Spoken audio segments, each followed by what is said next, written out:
समय समय पर इस दिशा में खाद्य सुरक्षा और औषधि प्रशासन विभाग के द्वारा छापेमारी की कार्रवाई भी होती है। उत्तर प्रदेश के अंदर कोडिन कफ सिरप के मामले में जिसको नेता विरोधी दल, मैं तो ये मानता था कि उम्र के चौथे पड़ाव पर व्यक्ति सच बोलने का आदि कम से कम इस उम्र में तो होगा ही, लेकिन इस उम्र में भी इस समाजवादी उनको झूठा बुलवा देते हैं। इस उम्र में तो कम से कम उसे झूठ मत बुलवाओ भाई, सच बोलने के उनको आदी होना चाहिए। और तो चेयर पे बैठ चुके हैं लंबे समय तक, स्पीकर के रूप में उन्होंने सदन को आगे बढ़ाया है। कोडिन कफ सिरप से उत्तर प्रदेश के अंदर कोई मौत नहीं हुई है। एक दूसरा, इस मामले में एनडीपीएस के अंतर्गत कार्रवाई होगी। ये उत्तर प्रदेश सरकार इस मामले को कोर्ट में जीती है, उत्तर प्रदेश ने इस मामले को लड़ा है। तीसरा, उत्तर प्रदेश में इसका जो सबसे बड़ा होलसेलर, जो बड़े होलसेलर हैं, जिसको सबसे पहले एसटीएफ ने पकड़ा था 2016 में, उसको लाइसेंस समाजवादी पार्टी ने जारी किया था। जो फोटो रिलीज हो रही है, देश के अंदर दो नमूने हैं, एक दिल्ली में और एक लखनऊ में बैठते हैं। जब देश में कोई चर्चा होती है तो तुरंत वह देश छोड़ करके भाग जाते हैं।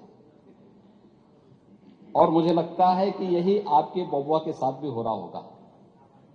वह भी देश से फिर जाएंगे इंग्लैंड की सैर सपाटे में और आप लोग यहां चिल्लाते रहेंगे। महोदय, कोडिन कफ सिरप का मुद्दा जो इन्होंने उठाया है, मुद्दा था नकली दवाओं के सेवन के कारण होने वाली मौतों का। और उसके बारे में हमने पहले ही बताया है कि नकली दवा के कारण होने वाले मौत के प्रकरण की कोई भी बात अभी तक शासन के संज्ञान में नहीं आई है। और समय समय पर एफएसडीए विभाग इसको लेकर के छापेमारी करती है, कार्रवाई करती है। कंपनियों में भी इस प्रकार की कार्रवाई होती है।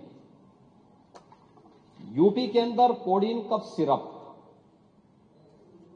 इसके केवल स्टॉकिस्ट हैं, होलसेलर हैं, इसका यहां पे प्रोडक्शन नहीं होता है। ये मध्य प्रदेश में, हिमाचल में और अन्य राज्यों में होता है। और जो मौत के प्रकरण सामने आए हैं, वे मौत के प्रकरण अन्य राज्यों में आए हैं। जिन राज्यों में आए हैं, वह जो भी प्रकरण सामने आए हैं, यह तमिलनाडु में बने हुए एक सिरप के कारणों सामने आई है। ये पूरा प्रकरण इलीगल, यानी इसमें एडिटेशन का भी नहीं है, यह इलीगल डाइवर्जन का है।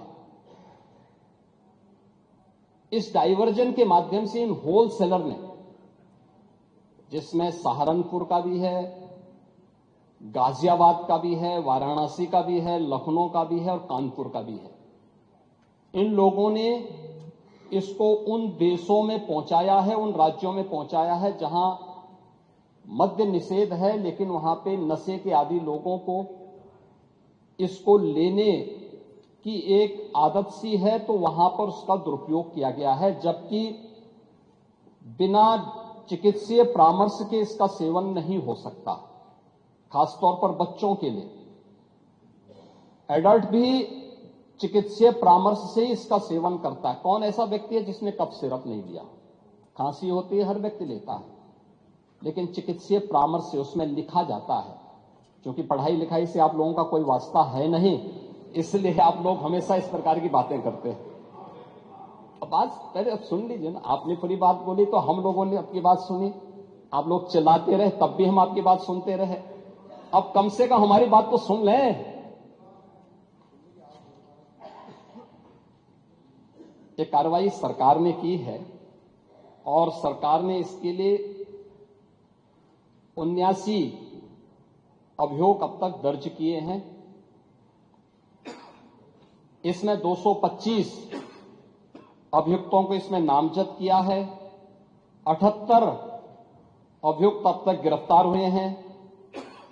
134 फर्म पर एक छापेमारी की कार्रवाई हुई है और इसमें अब तक जिन क्षेत्रों में ये आई हुई अलग अलग राज्यों से जुड़े हुए यह सभी केंद्र हैं और मुझे लगता है अगर आप इसकी गहराई में जाएंगे तो घूम फिर करके वही मामला है कि वो कहीं ना कहीं कोई ना कोई समाजवादी पार्टी से जुड़ा हुआ नेता या उनसे जुड़ा हुआ कोई ना कोई व्यक्ति उसकी चपेट में आता है। और इलीगल ट्रांजैक्शन भी जो हुआ है वह भी आपकी लोहिया बहाने के एक पदाधिकारी के अकाउंट के माध्यम से हुआ है। एसटीएफ इसकी जांच कर रही है। इस पूरे मामले में हाईकोर्ट से उस पूरे मामले को एनडीपीएस के अंतर्गत इस मामले में मुकदमा चलना चाहिए। यह उत्तर प्रदेश सरकार ने इस लड़ाई को लड़ा है और उसको जीता है और इस मामले में कोई भी अपराधी छूटने नहीं पाएगा। और चिंता मत करिए, समय आने पर बुलडोजर एक्शन भी उसकी तैयारी भी रहेगी। उस समय चिल्ला